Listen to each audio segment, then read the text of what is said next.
So a couple weeks ago, not only was it my 1-year anniversary living in Japan, but I also successfully climbed Mount Fuji, which I think is a pretty cool way to end my 1 year in Japan.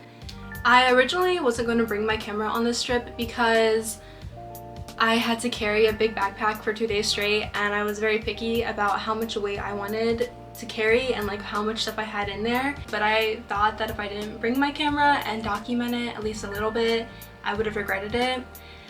So I decided to bring my camera with me, and I made a little video on Mount Fuji to share with people at home because I think Mount Fuji is really cool and really interesting and really beautiful. So I really want people at home to appreciate it like I do. Plus I think hiking Mount Fuji is a pretty cool thing. Like, maybe it's just me, but I think it's kind of cool. Anyway, please enjoy my little mini 12-minute video on Mount Fuji. So, bye bye. Enjoy, please enjoy. Thank you. Okay, so on the first day we had to get up early and catch the Shinkansen, which is also known as the bullet train, to get all the way to Shin Fuji Station. So Shin Fuji Station is located in Fujinomiya City and Shizuoka Prefecture, which actually Mount Fuji is in both Shizuoka Prefecture and Yamanashi Prefecture. We left from Yamaguchi Prefecture, which is a bit more down in the south, so from there to Shin Fuji it took about 4 hours or so. But of course we had to stop by the convenience store first to get some breakfast and snacks for the train ride. And the Shinkansen, or the bullet train, is actually my preferred mode of transportation, so even though it was 4 hours, it was no problem at all.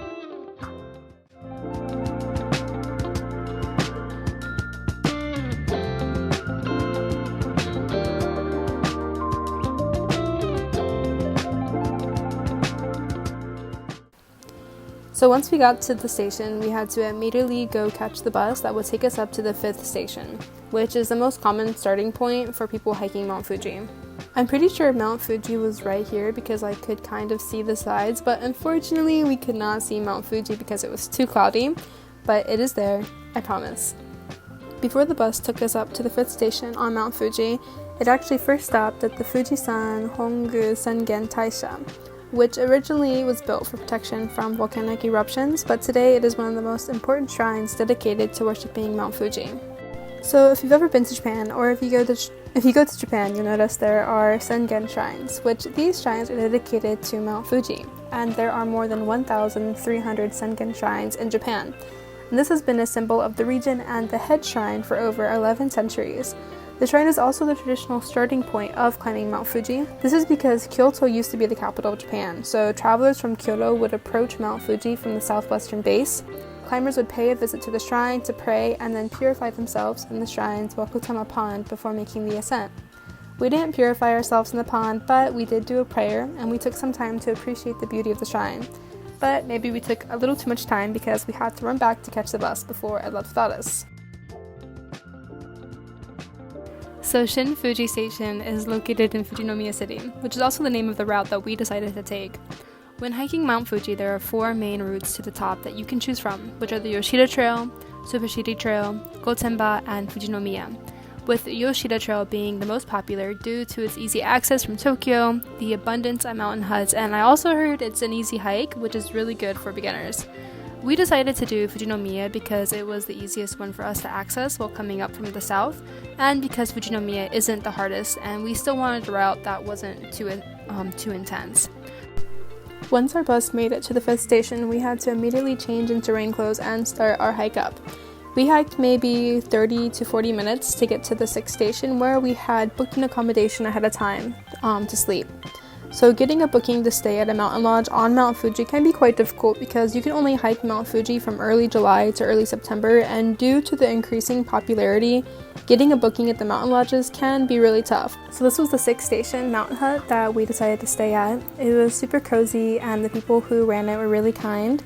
We would put our bags down and hang up some of our clothes, and you can see those futons in there. That's kind of where you would sleep, and we got pretty lucky because we didn't have to actually share a space with anyone. We had a space to ourselves, but usually they said that they can hold up to about 700 people, which is a lot. Also, I got a walking stick, and you can get a stamp at each one, so here's a little video of that. And we ate curry for dinner, which I don't have the video, but it was delicious curry. And then we decided to just watch the sunrise and go to bed early so we could get up early the next morning and start our hike up to the top.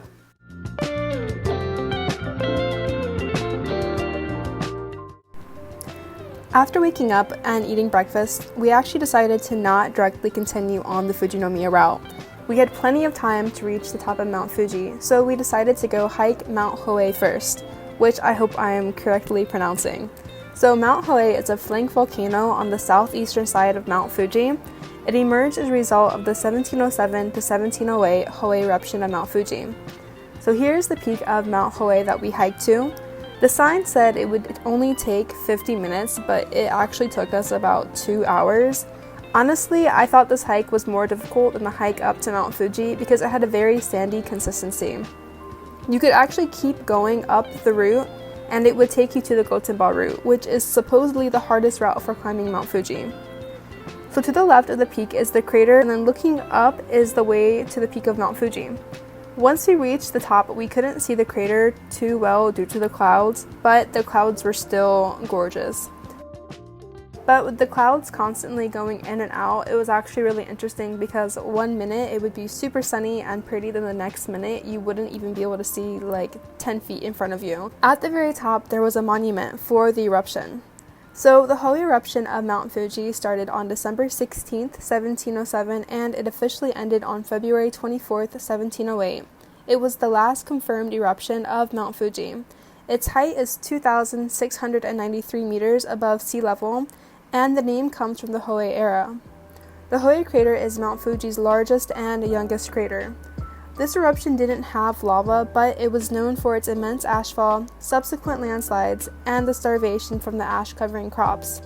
The ashfall was recorded to reach even 100 kilometers away, causing devastation to the people living in the area. Once we made it back to the 6th station, we officially started our hike up. It had started to rain when we got back to the 6th station, so I didn't want to slip and fall and break my camera or break my bone, so I decided to put my camera away and focus just on climbing. But once we made it to the 7th station, we stopped and we had some yakisoba for lunch, which is actually a really popular dish in Fujinomiya, so we had to get it and try it.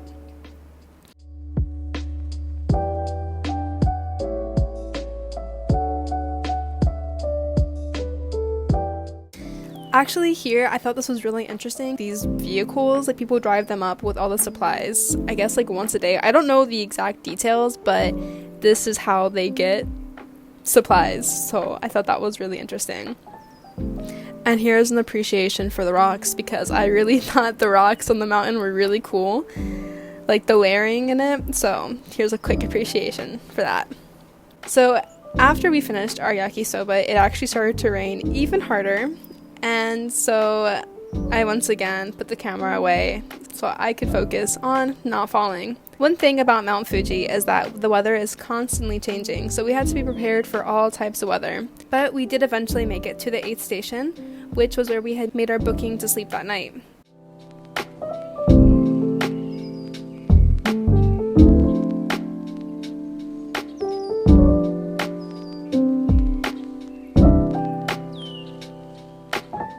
The lodge didn't give us anywhere to hang our wet clothes, so we just had to use string, and we kind of turned our whole sleeping bunk into a drying rack.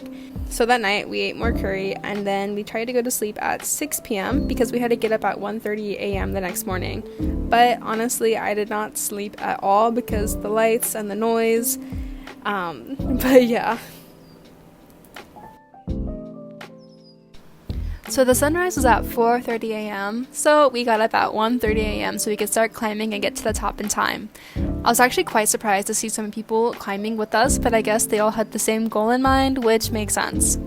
When we made it to the 9th station, we stopped and got some coffee and took a mini break. The energy at this place was so lively and it had such a good vibe. Everyone was awake, eating and drinking coffee and watching the Olympics. Overall, just kind of getting ready for that last leg of the climb. Once we left, there were quite a bit of people with us, but it was so nice because everyone was so excited and cheering each other on.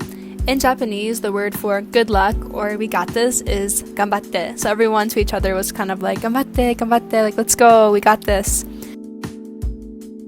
I'm not sure how long it took from the 9th station to the very top, but it went by pretty fast because I think we were all like really excited to get to the top. But once we got there, I can't even really put into words how beautiful it was, so I'll just like let the video do its thing. I don't know.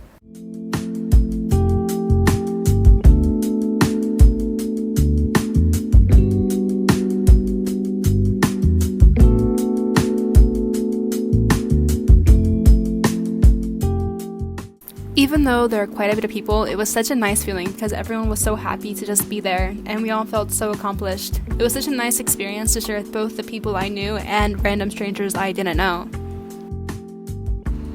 So after watching the sunrise and going to the shrine, we went and looked at the crater, and I didn't really know what to imagine for the top of Mount Fuji, like the crater, but definitely wasn't what I imagined. Like, it was a lot more impressive, or just kind of like mind-blowing than I expected. Also, it was super cold at the very top, so we had to make sure to have a jacket and hat. And then this point over here, this is actually the highest point on like the mouth of the crater, so we had to go hike up there, which it doesn't look bad, but it actually was such a hard climb. So here is the monument for the top point of Mount Fuji at 3,776 meters. So this is the highest point of Japan. So here's me on the top of Japan. Yay! On top of Mount Fuji, there's actually a post office as well. So I bought some postcards and I decided to mail them to my family.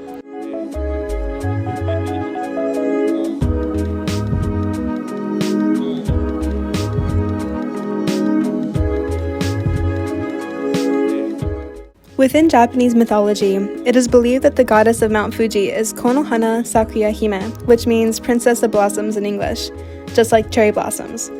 In her story, she shows her power over fire and has become linked with volcanoes, including Mount Fuji. This is presumably due to our desire to appease the volcano and keep it from erupting.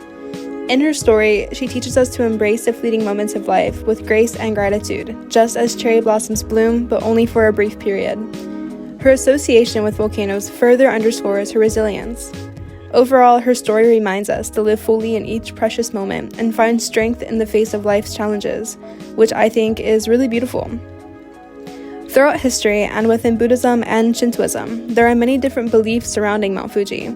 There is no doubt that Mount Fuji is a beautiful and sacred place, and now I understand even more why there is such a large cultural, historical, and even artistic significance revolving around it.